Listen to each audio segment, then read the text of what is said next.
নমস্কার বন্ধুরা, বিথিকা সিনহা ব্লগে সবাইকে স্বাগত জানাই।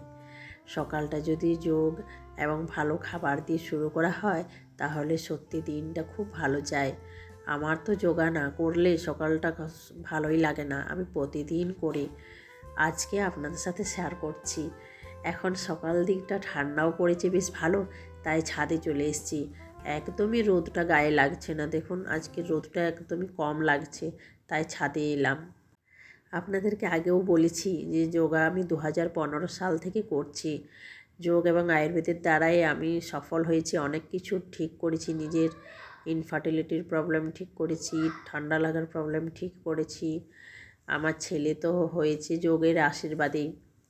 সকালে বসে বসে যেগুলো করা যায় সেগুলোই করলাম। ভস্ত্রিকা করলাম, কপালভাতি, তারপর অনুলোম বিলোম করছি। এখন আরও একটু পরেই ভ্রমরি উদ্গ্রীবটা করব।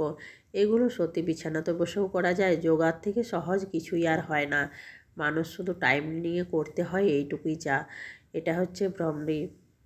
ছেলেকেও শেখানোর চেষ্টা করি, একটু আধটু করে কোনো সময়, এখন তো করছে না খুব একটা। আর যোগার দ্বারা অনেক কিছু সমস্যার সমাধান করা যায়।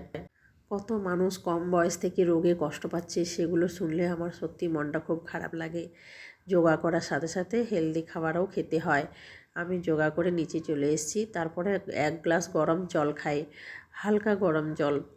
আর জলটা আপনাকে এরকম বসেই খেতে হবে। তার সাথে টুকটাক করে অর্গানিক চাষ করার চেষ্টা করি। এগুলো আমার বাগানের মূলোগুলো এখন খাওয়ার মতো হয়ে গেছে। চলুন আজ প্রথম তুলে দেখি। আজ ছুটির দিন আছে, ওর বাবাকে মুড়ির সাথে দিতে পারবো। মূলো পেটের জন্য খুব ভালো। যদি 2 মাস বা 3 মাসের মতো যদি সকাল দিকে এখন এই সিজনে মূলোর সিজনে মূলো খেতে পারেন, তাহলে আপনার পেটের সমস্যা অনেকটাই ঠিক হয়ে যাবে। ওর বাবাকে এর জন্য বিশেষ করে দিই, কিন্তু স্কুল থাকলে সকালে ভাত খায়, তখন আর মূলো খেতে পারে না। আর এখন আমরা সকালের খাবারে একটা করে আপেল রেখেছি, মানে একটা আপেলই দুজনে খাই, অর্ধেকটা করে। মূলো বলুন বা আপেল বলুন, এই খাবারগুলো আমরা সাধারণত সকালে যা খাবারই খাই তার সাথে আগে খাওয়ার চেষ্টা করি। পরে যে কোনো খাবারের পরে ফল খাওয়ার নয়, ফলটাই আগে খেতে হয়, ভালো খাবারটা। আর ছেলের জন্য ওই বাটিতে করে দুধ আর চিড়ে ভিজিয়ে রেখেছি। অনেকের ধারণা ফল তলগুলো পরে খায়, খাওয়ার পরে, তাতে শরীরে খুব একটা লাগে না। যে দুধ আর চিড়েটার সাথে গুঁড়া দিয়ে ভালোভাবে মিশিয়ে নিলাম। আর এখানে মূলো কাটাও হয়ে গেছে, মুড়ির সাথে দিয়ে দিয়েছি। আজকে ছাদে খাবো। ছেলে আমার বলে পিকনিক করব আমরা, এটাই ছাদে মাদুর পেতে, তারপরে ও খায়। সব খাবার নিয়ে এসেছি, ওটাতেই ওর আনন্দ। আমাদের খাবারগুলো এখানে নামানো আছে, এই যে আপেল কাটা আছে, ওর বাবার জন্য মূলা আর মুড়ি দেওয়া আছে। আর আমি রেখেছিলাম বাসি রুটি।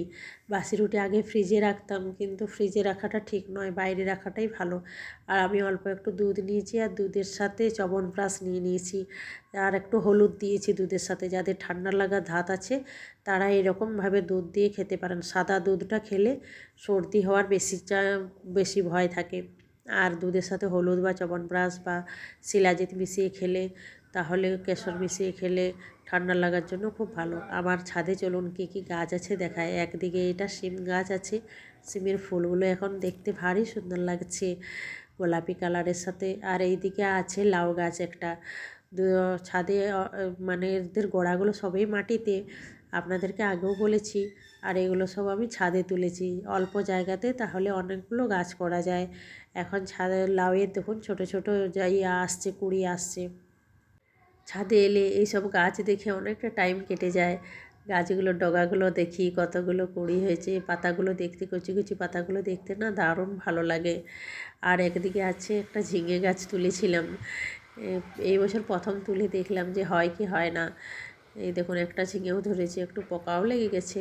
এখন শীতকাল শুরু হয়ে গেছে তো। আর এইদিকে একটা বরবটি গাছ আছে।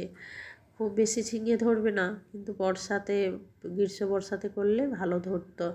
একটু দেরি হয়ে গেছে গাছটা করতে। আজ শিম তুলবো ভাবছি, আজকে শিমের রান্না করব একটা তরকারি। তা ছেলে আমার তুললে কি হবে, সে কচি কচিগুলোই তুলে দিচ্ছে, যেগুলো তোলা চলবে না সেইগুলোই তুলে দিচ্ছে। আমার এই গাছগুলো সম্পূর্ণ অর্গানিকভাবে তৈরি করা। এই রান্নাঘরে যে সমস্ত ফেলে দেওয়া জিনিসগুলো দিয়েই আমি গাছগুলো তৈরি করি। 1 টাকাও খরচা হয় না গাছগুলো তেজ দেওয়ার জন্য। যে কোটা আমি সবজি পাচ্ছি সম্পূর্ণ ফ্রিতে। বন্ধুরা, ভিডিওটি কেমন লাগলো আজকে দেখতে অবশ্যই কমেন্ট করে জানাবেন। আর যারা নতুন দেখছেন তারা চ্যানেলটি সাবস্ক্রাইব করে পাশে থাকবেন। আজকের ভিডিওটি এখানেই কমপ্লিট করলাম। সবাই ভালো থাকুন, সুস্থ থাকুন। দেখা হবে পরের ভিডিওতে।